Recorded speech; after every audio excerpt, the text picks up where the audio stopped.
Welcome to Unit 4.4 on Market Research. In this unit, we will explore various strategies and methods used to gather and analyze market data to make informed business decisions. Our learning outcome for this unit is to evaluate why and how organizations carry out market research. Understanding these reasons will help us appreciate the importance of market research in business. Market research involves collecting, recording, and analyzing data about customers, competitors, and the market. This process helps businesses discover opinions, preferences, perceptions, beliefs, and feelings, which are crucial for making informed decisions. Market research can be conducted on an ad hoc basis, meaning as and when necessary, or on a continuous basis, which is regular and ongoing, such as monthly. Both approaches have their own advantages depending on the business needs. Organizations conduct market research to assess favored marketing mix elements like consumer tastes and trends, preferred products, and distribution options. It also helps in reducing the risk of new product introductions, predicting future demand changes, explaining existing sales patterns, and understanding competitors' activities. Another learning outcome is to analyze and apply various methods and techniques of primary market research, including surveys, interviews, focus groups, and observations. These methods help gather first-hand data directly from the target audience. Primary research, also known as field research, involves gathering first-hand data. Examples include surveys, interviews, focus groups, and observations. This type of research provides direct insights from the target audience. Surveys can be both quantitative, like measuring how many soft drinks are consumed each week, and qualitative, such as understanding why people prefer Pepsi over Coca-Cola. Surveys are a versatile tool in primary research. When conducting surveys, it's important to consider who to ask, what to ask, how to ask, and how accurate the results are. These factors ensure the survey is effective and provides useful data for decision-making. Online surveys, conducted via email or online software programs, are cheaper, faster, and can display results graphically. They are a convenient way to gather data from a large audience quickly. A good questionnaire design avoids bias, uses clear language, includes closed and open-ended questions, and collects relevant data. It's also important to test the questionnaire on a small group before committing to ensure its effectiveness. Interviews are a more expensive but highly effective method of primary research.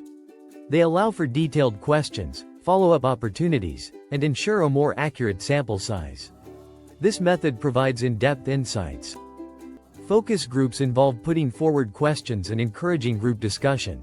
This method is often filmed and provides valuable insights into opinions and perceptions, such as thoughts on a new product design. Observations involve watching people in different situations, which reduces bias as you observe without their knowledge. For example, at Disney World, observing customer wait times and line patterns provides useful data for improving services. Observations are good for recording actual behavior but do not reveal why a person behaves in a certain way. Ethical issues such as invasion of privacy and spying need to be considered when using this method. Our final learning outcome is to analyze and apply methods and techniques of secondary market research, including market analyses, academic journals, government publications, media articles, and online content. These sources provide valuable second-hand data. Secondary research involves collecting second-hand data that already exists, compiled by someone else. Examples include newspaper reports, magazine articles, and online information. Both primary and secondary research are often used together for comprehensive insights. Secondary research has advantages like being cheaper and easier to collect, offering a huge range of sources, and providing industry insights. However, it may not be compiled specifically for your goals, could be outdated, and is also available to competitors. Types of secondary research include market analyses, which assess industry trends and competition, and academic journals, which contain scholarly articles and reviews by experts. These sources provide detailed and reliable information for decision-making. Government publications are official documents produced by local, state, or national governments. They include laws, policies, research, statistics, and public information, providing valuable data for market research and are often free to access. Secondary research involves gathering existing data from various sources.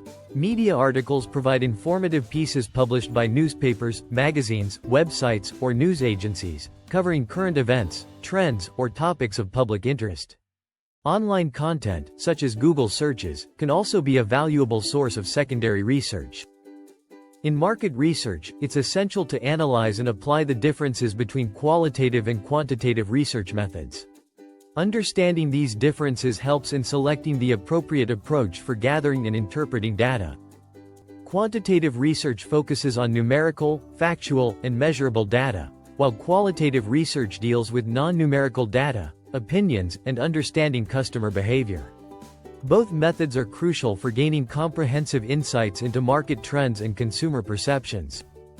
When conducting market research, it's important to analyze and apply various sampling methods. These include quota sampling, random sampling, and convenience sampling, each with its own advantages and applications. Sampling involves selecting a small group to represent the entire population of your target market. This method is used because it's impractical to survey every potential customer. By choosing a representative sample, researchers can gather valuable insights without excessive time and cost. Quota sampling involves dividing the population into segments and selecting a specified number of people from each segment to create the sample. For example, researchers might choose 15 students from each year group to ensure a balanced representation. In a firm with 1,000 workers, a researcher might want to determine the company's opinion on remote work. By interviewing a balanced mix of male and female workers across different age groups and seniority levels, the researcher can gather diverse perspectives to represent the entire workforce. Quota sampling is relatively representative and can be obtained quickly and cheaply. However, it may not always accurately represent the entire population, as the sample might not include all segments equally. Researchers must be cautious to avoid biases in their sampling process. Random sampling ensures that everyone in the target population has an equal chance of being selected. By assigning numbers and using a computer program to generate random samples, researchers can obtain unbiased data. Examples include airlines selecting passengers for surveys or schools gathering opinions on dress codes. Convenience sampling involves selecting the easiest group to reach, such as the first 20 people you see or those who volunteer. While this method is quick and easy, it may not represent the population as a whole, leading to potential biases in the research findings.